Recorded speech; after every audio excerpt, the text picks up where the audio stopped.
Daniel was 34 years old, making $78,000 a year as a mid-level operations manager in Chicago. Good salary, stable role, respectable title, but something kept bothering him. In meetings, when big decisions were made, nobody looked at him. He was present, but not influential. He managed projects, but he didn't shape direction. And one afternoon, that reality hit hard. The company was restructuring workflow systems. Leadership asked for strategic input. 3 people spoke confidently. They weren't the most senior, they weren't the smartest in the room, but they had authority.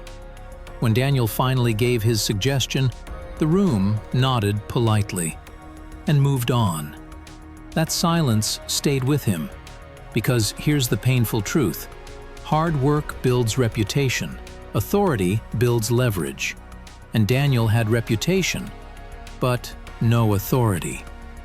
Authority isn't about title, it's about perception. It's when people assume you understand bigger implications. It's when your words carry weight. And Daniel realized something uncomfortable. He was known as reliable, but not strategic. Reliable employees get stability. Strategic voices get growth. That night he asked himself one question. If I left tomorrow, what would this company lose? The answer hurt. They would lose a good manager, but not a thought leader, not a strategic voice, not someone shaping systems. And that was the identity crisis. He wasn't behind financially. He was behind in positioning. So Daniel made a quiet decision. He would stop being execution-focused. He would become insight-focused. That meant 3 changes. First, he stopped just completing tasks. He started documenting patterns. If projects ran late, why? If teams were inefficient, where? If budgets exceeded projections, what triggered it? Instead of reporting outcomes, he analyzed causes. Second, he began writing internal insight emails. Not long essays, short breakdowns. Here are 3 inefficiencies I've observed in Q2. Here's how we could reduce approval delays by 18%. Here's where process automation could save 6 to 8 hours weekly per team. He didn't criticize, he offered solutions, quietly. Third, he upgraded his communication style, less emotional, more data-driven. Instead of saying, "I think this won't work," he said, "Based on last quarter's metrics, this approach could increase operational lag by 12%. Data earns respect, opinions don't." For 4 months, Daniel didn't get promoted. He didn't get praised publicly, but something subtle changed. In meetings, when inefficiencies came up, people turned to him. "Daniel, what are you seeing?" That question matters, because influence begins before title. One senior director started forwarding his internal breakdown emails upward. Leadership began associating Daniel with clarity, not just execution. Clarity creates authority. Authority creates leverage. And leverage changes income trajectory. But the real shift happened during a crisis. A vendor contract failure caused major supply delays. The room panicked. Blame started flying. Daniel didn't panic. He had data. He calmly pulled up process metrics from previous months, identified the breakdown, outlined 3 immediate correction steps, and suggested renegotiation terms based on performance benchmarks. Silence. Then approval. The director looked at him and said, "Why aren't you leading this?" That question is authority recognition. Not because he was louder, because he was prepared, because he studied systems, because he thought long-term.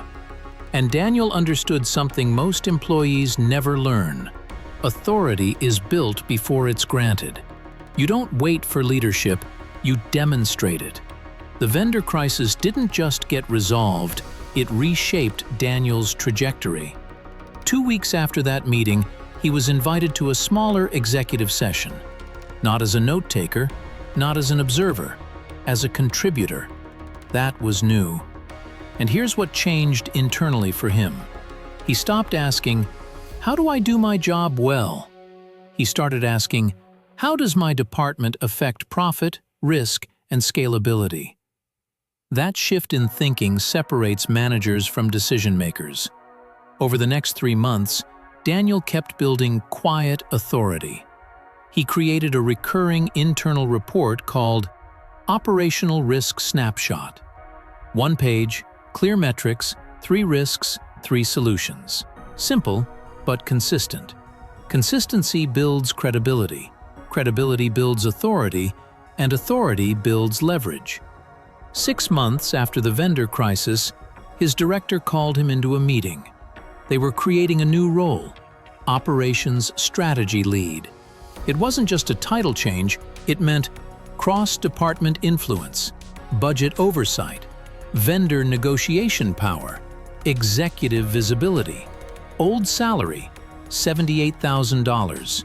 New salary, $96,000. $18,000 increase. But here's what matters more. His ceiling expanded. Because now his resume didn't say mid-level operations manager.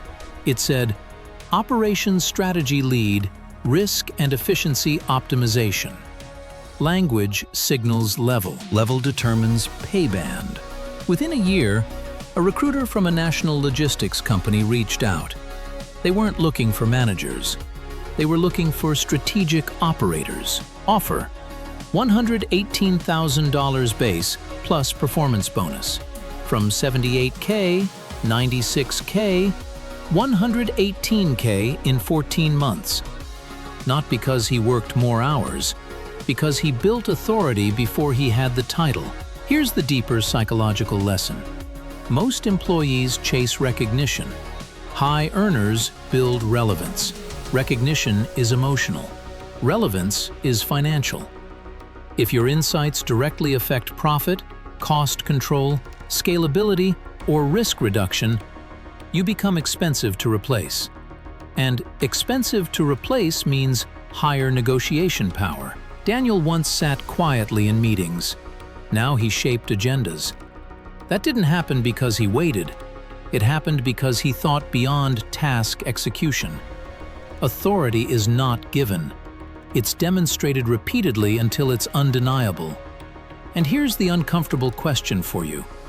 When you speak at work, are you offering opinions, or are you offering insight backed by data? Because one gets ignored, the other gets paid. In the corporate world, visibility gets attention, authority gets money. If you want to move from salary survival to 6-figure stability, you must think in systems. You must speak in metrics. You must position yourself where profit and risk decisions happen. That's how you increase leverage without increasing hours. If you're tired of being the reliable employee who never gets noticed, stay here. Subscribe to Rich Mind Talk, because we're not teaching hustle, we're teaching leverage.